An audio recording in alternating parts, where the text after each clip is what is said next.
शहीद मिर्जा हिंदुस्तानी की रिपोर्ट आप देख रहे हैं बांसवाड़ा न्यूज मिर्जा।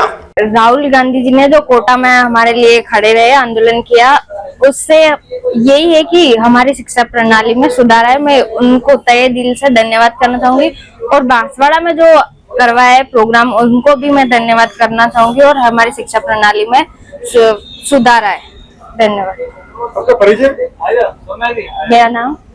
मेरा नाम रंजना दामा है। मेरे पापा का नाम गिरधारी लाल दामा। मैं नादिया पंचायत की छोटी सरवन की रहने वाली हूँ। अच्छा है पर पहले से थोड़ा कम है। ठीक है। कारण क्या?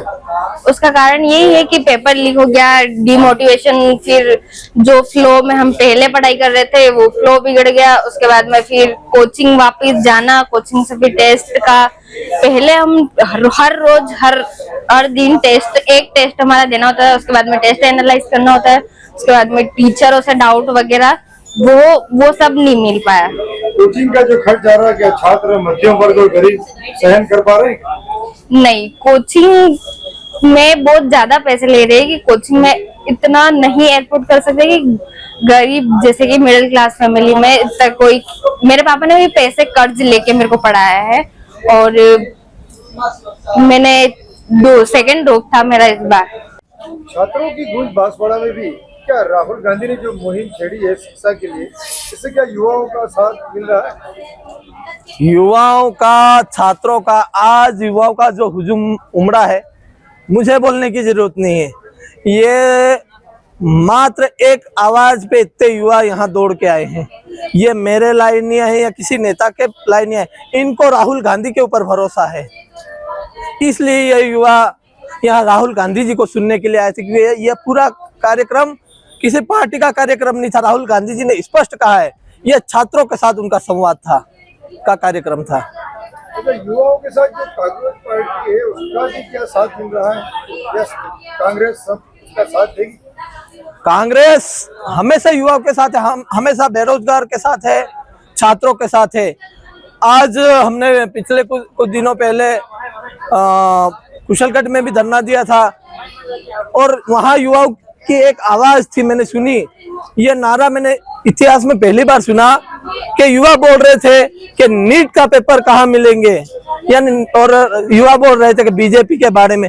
तो हर युवा जान चुका है कि नीट के पेपर बीजेपी के नेताओं ने लीक करवाए हैं। बीजेपी के इसमें बीजेपी के नेता, बीजेपी के कार्यकर्ता संलिप्त हैं।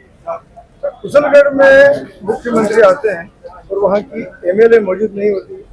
देखो, कुशलगढ़ की एमएलए स्वाभिमानी एमएलए है, वह सिर्फ जनता का विकास चाहती है। वहां तो बीजेपी के सरपंच जो तीसरी बार चुने हुए एक चुना हुआ जनप्रतिनिधि है, उनको भी वहां एंट्री नहीं दी गई।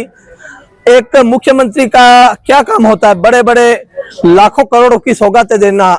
हमारे गहलोत साहब जब मुख्यमंत्री थे, कुशलगढ़ में आते थे तो कभी 30 करोड़ की घोषणा, कभी 50 करोड़ की घोषणा, कभी 2,500 करोड़ की कैनाल की घोषणा, करोड़ों रुपए देके जाते थे। और भजन लाल जी आए, 10 लाख की आरसीसी सड़क की घोषणा करके गए, एक हैंडपंप की घोषणा करके गए। तो एक हैंडपंप और एक आरसीसी रोड की घोषणा एक मुख्यमंत्री करेगा तो सरपंच क्या करेगा? ये मेरा भारतीय जनता पार्टी के नेताओं से सवाल है कि, और उस पंचायत में सबसे बड़ी ताज्जुब की बात है कि जहां मुख्यमंत्री आए थे वहां सरपंच भी भारतीय जनता पार्टी का है।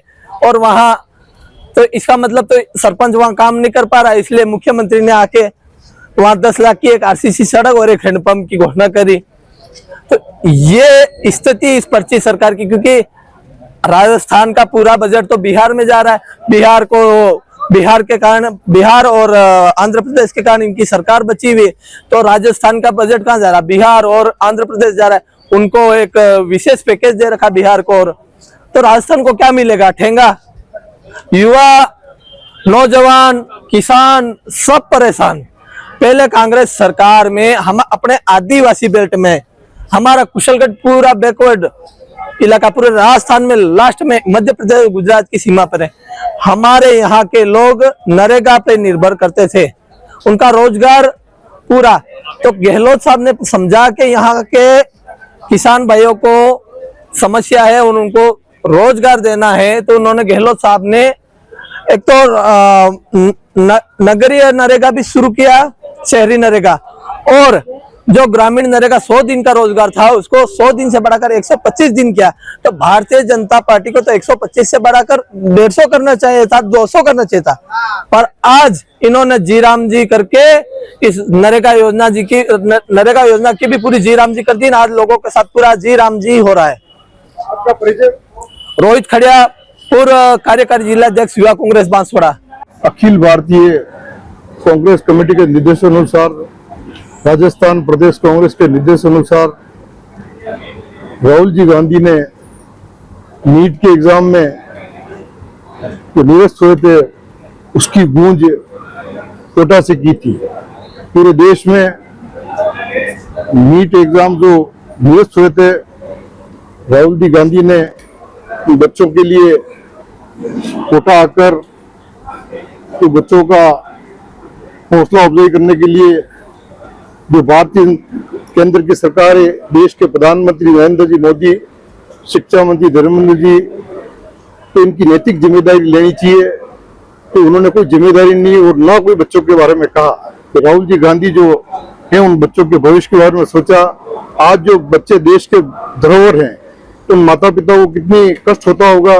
तो कर्जा लेकर बच्चों को कोचिंग कराते हो, नीट का एग्जाम दिलाते हो, कैंसर होते हैं, उनकी कैसी गुजरती होगी। कई बच्चे आत्महत्या कर चुके हैं, उन परिवारों में क्या गुजरती होगी। ये जो सिस्टम जो पूरा फेल हो चुका है शिक्षा विभाग का, ये केंद्र सरकार की जिम्मेदारी है। आज केंद्र सरकार अपनी जिम्मेदारी से भाग रही है और जो बच्चे देश के भविष्य हैं, उनके भविष्य खिलाड़ हो रहा है। बेरोजगारी दुनिया भर की बढ़ रही है, आम चीजें दुनिया भर की बढ़ रही है। यही देश के प्रधानमंत्री ने कहा था कि हर साल 2 करोड़ बच्चों को नौकरी देंगे। आज बच्चे दर के लिए भटक रहे हैं, रोजगार के लिए भटक रहे हैं। कई सारे देश के प्रधानमंत्री जी ने वादे किए, आज जो वादा एक भी पूरा नहीं किया जा रहा है। तो आज राजस्थान की अपन हालत उठाकर देख लें। आज जो 470 स्कूल हमारे जर्जर अवस्था में है, जो हमारी बिल्डिंगें गिरी वो बन नहीं गई है। आज स्कूल 17 हमारा चालू होगा, हमारे बच्चे मंदिरों में पढ़ेंगे, पेड़ के नीचे पढ़ेंगे, टेंट के नीचे पढ़ेंगे। ये राजस्थान सरकार की हालत है। इसलिए कांग्रेस पार्टी, हमारे ऑल इंडिया कांग्रेस के निर्देशानुसार, राजस्थान कांग्रेस निर्देशानुसार, हमारे जो तमाम जिला के नेता हैं, आदरणीय बामनिया साहब, आदरणीय मालविया साहब, एमएलए साहब, सभी ने इस प्रोग्राम को, जो हमारे युवा हैं उनकी बात आपने सुनी। जो नीट का एग्जाम दिया वो बच्चे भी आपके सामने आए थे, उन्होंने अपनी बात कही थी। तो सारे जगह ये प्रोग्राम हो रहे हैं और जिला कांग्रेस के माध्यम से इस सारे प्रोग्राम को लोगों को स्क्रीन के माध्यम से लोगों को बताया जा रहा है। जी सर, कांग्रेस पार्टी भी आई है, वो जो कर रही है उसका कांग्रेस समर्थन करती है। कांग्रेस पार्टी एक नई पार्टी बनी है, वो ही बच्चों के बारे में कर रही है, उनका काम कर रही है। और हमारे नेता राहुल जी गांधी जो बच्चों के भविष्य की बात कर रहे हैं, उनकी बात करें, वो अपने लेवल पे करें, अलग बात है। पर हमारे नेता राहुल जी गांधी जिस तरह बच्चों का हौसला अफजाई कर रहे हैं, उनके बीच में उनकी पूरी ताकत से उनका हौसला के लिए खड़े हैं, ये राहुल जी गांधी काम कर रहे हैं। जी, आप लोगों की जो कार्यक्रम हो रहे हैं हॉल में या इधर हो रहे हैं, महाविद्यालय या विश्वविद्यालय परिसर में क्यों नहीं हो पा रहे? वो प्रोग्राम तो हमारे को जो डिस्ट्रिक्ट कांग्रेस निर्देश दिया, आप कहीं भी हॉल में करो, बाहर में करो, जो भी डिस्ट्रिक्ट कांग्रेस जो तय करती है वो प्रोग्राम सारे वहाँ किए जा रहे हैं। कितना समर्थन मिल पा रहा है? समर्थन काफी मिल रहा है। अभी आपने देखा कोटा के अंदर हजारों लोग, लाखों लोग आए वहाँ राहुल जी गांधी की बात सुन रहे हैं। लोगों को लगा, कोई युवाओं को लगा कि हमारे लिए कोई देश का, आज जो देश के प्रधानमंत्री जाति और धर्म की बात करें, उन्होंने राहुल जी गांधी ने कहा मैं कोई राजनीतिक बात नहीं करूंगा, मैं ना बीजेपी ना कांग्रेस करूंगा, मैं बच्चों के भविष्य की बात करूंगा, बच्चों के हित की बात करूंगा। ये बात राहुल जी गांधी की, इससे बहुत बड़ा मैसेज आता है कि राहुल जी गांधी बच्चों के भविष्य की बात कर रहे हैं। Thank you. देहांत हो चुका है, क्यों? गलत डॉक्टरों की वजह से और गलत सिस्टम की कार्यक्रम की वजह से। साथ ही में अगर कोई अधिकारी जो बड़े पद पर है, वो अगर चयनित होकर गलत तरीके से आता है, तो उसका एक फैसला लाखों लोगों को प्रभावित करता है। इसलिए जो लोग पेपर बेचते हैं, वो केवल पेपर नहीं बेच रहे, बल्कि हमारे देश का भविष्य बेच रहे हैं। किसी भी देश के ताकत उसके युवा होते हैं, और मेरा सरकार से ये भी निवेदन है कि युवाओं का बहुत ध्यान दिया जाए और उनकी समस्याओं को सुना जाए। और युवा देश का भविष्य है, और पेपर लीक इस समस्या पे, हम देश के भविष्य पे लगा हुआ एक दीमक है जो इसे अंदर से खोखला करता जा रहा है।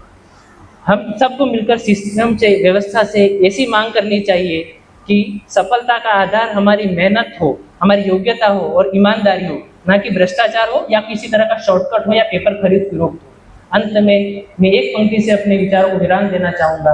हम दया नहीं अवसर चाहते हैं, हम सहानुभूति नहीं निष्पक्ष परीक्षा चाहते हैं। जय हिंद, जय भारत। मैं नीट की प्रिपरेशन कर रहा हूँ। मैंने इस बार ये देखा कि हमें बताया गया था कि जो सिक्योरिटी चेकिंग है वो बहुत ही हार्ड होगी, पर उसके बाद भी बहुत सारे बच्चे ऐसे थे जो किसी और की आइडेंटिटी पे पेपर दे रहे थे और चेकिंग बहुत हार्ड थी, फिर भी ये बच्चे अंदर कैसे गए? बच्चों की चेनें फाड़ दी गई और उनके बटन तक तोड़ दिए गए, उसके बाद भी ये बच्चे अंदर गए और पेपर दे रहे थे।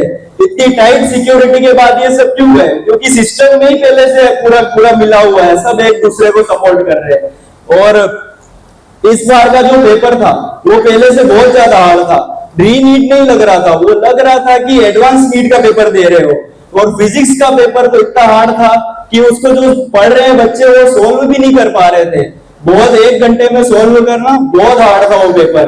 और जो राहुल जी ने कोटा में जाके जो सभा रखी है वो बहुत ही अच्छी थी और हम राहुल जी को धन्यवाद देना चाहते हैं कि वो शिक्षा के लिए इतना कुछ कर रहे हैं। धन्यवाद। सबसे पहले आप सभी को मेरा नमस्कार।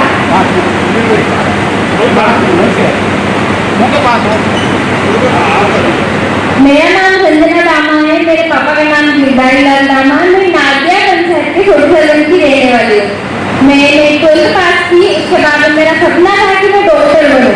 डॉक्टर बनने के लिए नीट की प्रिपरेशन करने की जरूरत थी। इसके लिए कोचिंग ज्वाइन करनी होती है। कोचिंग में इतनी सारी फीस होती है कि एक मिडिल क्लास फैमिली से कोई इतने पैसे नहीं दे सकता। मैं कोटा